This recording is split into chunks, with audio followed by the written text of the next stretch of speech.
Hello everyone and welcome to Inbay's podcast, All Things MSP. Now today we have Tim Walker and Steve Stokes from Aura Technology, an £11 million turnover MSP, and they are kindly going to share with us what they believe the top 3 priorities should be for MSPs in 2021. Over to you guys. Thanks, Francis. Yeah, I think this is a really relevant topic, thinking about what MSPs should be considering going into 2021. If we'd have sat here at this time last year talking about it, obviously we would have come up with lots of priorities, and they may or may not have been relevant given what's happened in 2020. But I think these are actually they're pretty timeless, and they don't really vary year to year. They're probably just more relevant now because of what a sort of completely remarkable, unique year we've had. And the things that has led on to in terms of the way that MSPs work and the way our clients work.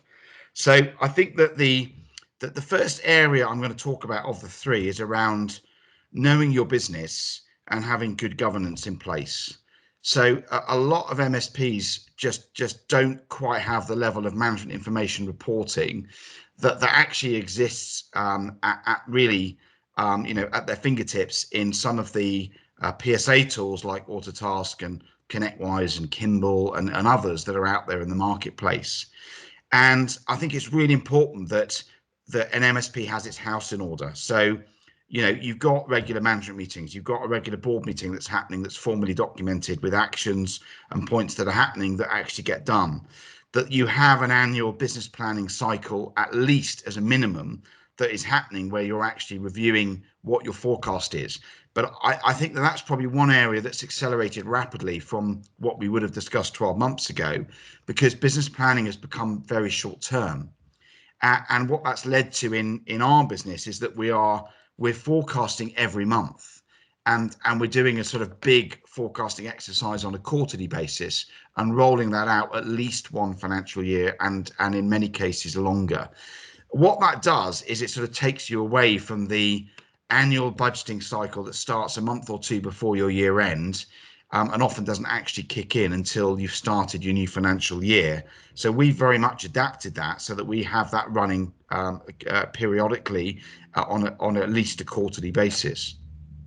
And then I think the other areas around this, the old adage of what gets measured gets done, and making sure that you have key performance indicators and the key metrics that are going to be those things that are going to help you make good decisions, work out where you are, and if you're off track, making sure you know whether you're off track and the traffic light is red or it's amber, or you're on track and it's green, and ensuring therefore that you are reviewing those on a regular basis as a top team, and are making sure that you're able to adapt quickly to the decisions that you need to take as a business. So we've all, as a market, had to adapt to remote working and be very agile this year, and there are lots of other, I think, examples of where good MSPs have adapted quickly in their businesses as a result of having their house in order, good KPIs, good governance, and reliable and accurate accounts that lead to a good forecasting cycle. The second area I'm going to talk about is around securing your customers and focusing on that hard. And the way I would say that happens is by having a formula and a cadence to the way that you engage with your customers, all of which really comes down to good communication with your clients on a regular basis. So that could be a series of phone calls, a regular pattern for service reviews, a regular pattern for reviewing their roadmap if that's relevant for you and for your clients, and just making sure that is in the diary, scheduled regularly. And one of the key grumbles I hear from people in the marketplace who are not being well served by their MSP is we just haven't heard from them the whole way through this pandemic. And that's just a recipe for you losing your customer, because you're not engaging with the key people that you need to engage with. I think there's also a part here around securing the customers by making sure that the service you deliver is absolutely on the top of its game. And that could be by you making some changes to the way that you run your operation in-house.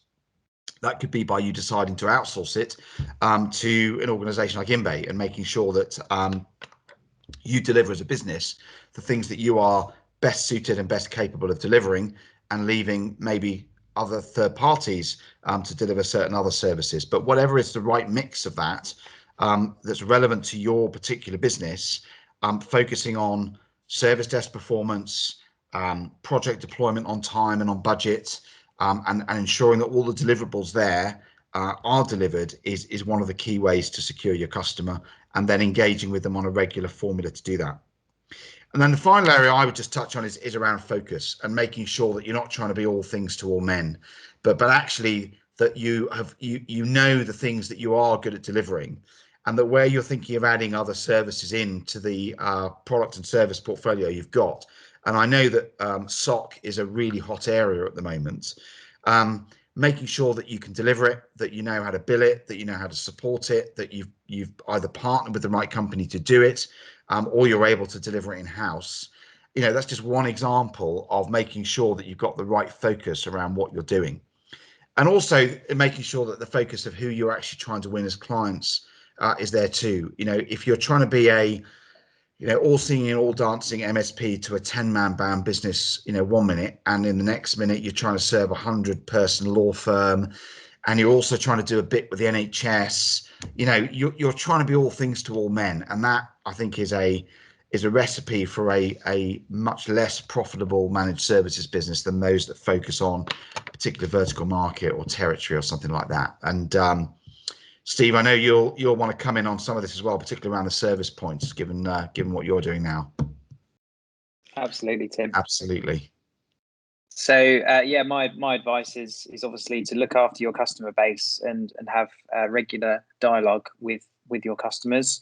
As Tim said, too many companies, I think, are just sending out the invoices every month at the moment. They're getting paid, they're not actually engaging with their customers, looking areas that they can improve service, and actually getting that strategic relationship with customers going if it's not in place already.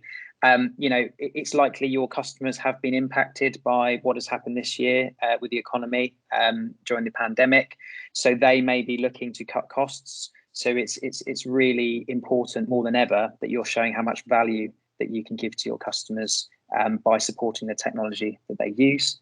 And also consider that most companies are closing down offices, becoming remote first at the moment, given everything that's going on, and looking for opportunities to add further value, possibly around home working and supporting end users better to maintain continuity for their business. Excellent. Thanks, Steve. And that wraps us up quite nicely. So just to recap on the top 3 priorities for MSPs in 2021. Firstly, knowing your business, having good metrics, KPIs, and good governance is key. Secondly, secure your customers through great engagement, communication, and excellent service. And finally, focus on what it is you're offering your clients and the type of clients you want to obtain as an MSP. And that's it from us. So a massive thank you to our guests, Tim and Steve. We really appreciate your insight into this particular topic. And also thank you to our listeners. So we hope you found today's session of interest.